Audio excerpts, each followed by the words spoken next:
आज से लगभग 2500 साल पहले पुराने चाइना में एक संत पैदा हुए। उनका नाम था लाओ त्सु। लाओ त्सु की गिनती अपने समय के सबसे समझदार और बुद्धिमान लोगों में की जाती थी। यहां तक कि चीन के सम्राट भी उनके पास सलाह लेने आया करते थे, क्योंकि लाओ त्सु की बुद्धिमान के सैकड़ों किस्से प्रसिद्ध थे और उनका बड़ा मान सम्मान भी था। पूरे चीन में एक बार कुछ ऐसी ही घटना घटी। सम्राट के दरबार में एक व्यापारी आया जिसके पास 2 फूल थे। उसने सम्राट के सामने एक सरद रखी। अगर सम्राट पहचान ले कौन सा फूल असली है और कौन सा नकली, तो वो ये दोनों फूल सम्राट को भेंट कर देगा और साथ ही अपनी संपत्ति का आधा हिस्सा भी राजकोष में जमा करवाएगा। लेकिन अगर सम्राट नहीं पहचान पाते तो फिर उतना ही धन सम्राट को व्यापारी को देना पड़ेगा।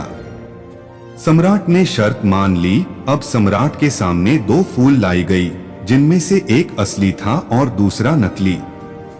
लेकिन उन दोनों में फर्क कर पाना बड़ा मुश्किल था, क्योंकि देखने में दोनों बिल्कुल एक जैसे लग रहे थे। जिस कारीगर ने उस नकली फूल को बनाया था वह इतना कुशल था कि उसने इतनी बारीकी से असली फूल की नकल की थी कि दोनों में फर्क ढूंढ पाना बड़ा मुश्किल हो रहा था।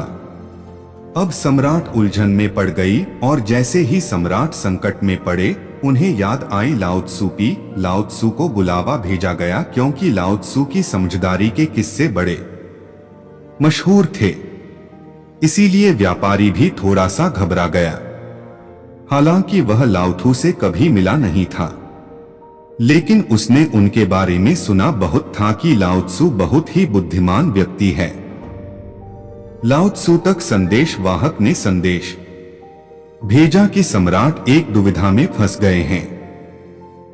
2 फूलों में पहचान करनी है, लेकिन सम्राट पहचान नहीं पा रहे हैं।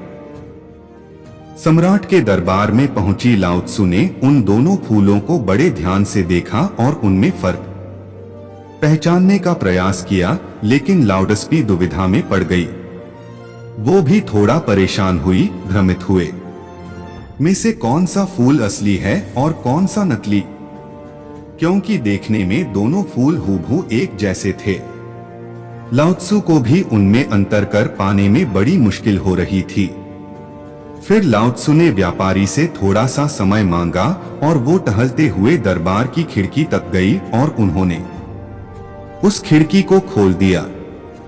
थोड़ी ही देर में बाहर से एक मधुमक्खी उड़ती हुई आई और वो जाकर उन दोनों फूलों में से एक के ऊपर बैठ गई, और यह देखकर लाओ त्सु के चेहरे पर एक हल्की सी मुस्कुराहट फैल गई। सम्राट समझ गए कि लाओ त्सु ने इस दुविधा का हल ढूंढ लिया है, असली फूल को पहचान लिया है। तभी लाओ त्सु ने कहा कि बाएं हाथ की तरफ रखा हुआ जो फूल है वो असली है और दाहिने हाथ की तरफ रखा हुआ फूल नकली है। व्यापारी बड़ा हैरान हुआ, क्योंकि वह भी कभी कभी बीच में यह भूल जाता था कि कौन सा फूल असली है और कौन सा नकली। उसे भी याद रखने में बड़ी परेशानी होती थी। उसने आश्चर्यचकित होकर लाओ से पूछा कि आपने पहचाना कैसे? लाओ त्सु ने कहा कि मनुष्य की आंखों को धोखा दिया जा सकता है, लेकिन इस प्रकृति को ताओ को धोखा नहीं दिया जा सकता है। प्रकृति को लाओ त्सु ताओ कहा करते थे। इन फूलों को देखकर इंसान भले ही अपनी आंखों के कारण धोखे में पड़ जाए, लेकिन एक मधुमक्खी को धोखा नहीं दिया जा सकता। मधुमक्खी आकर हमेशा एक असली फूल पर ही बैठेगी। तो ये थी एक छोटी सी कहानी लाओ त्सु की बुद्धिमत्ता के बारे में।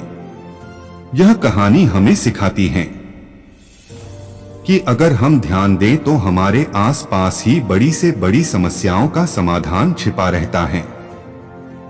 आशा करता हूं कि आपको यह कहानी पसंद आई होगी और आपके जीवन की दुविधाएं को हल करने में मदद करेंगी। धन्यवाद।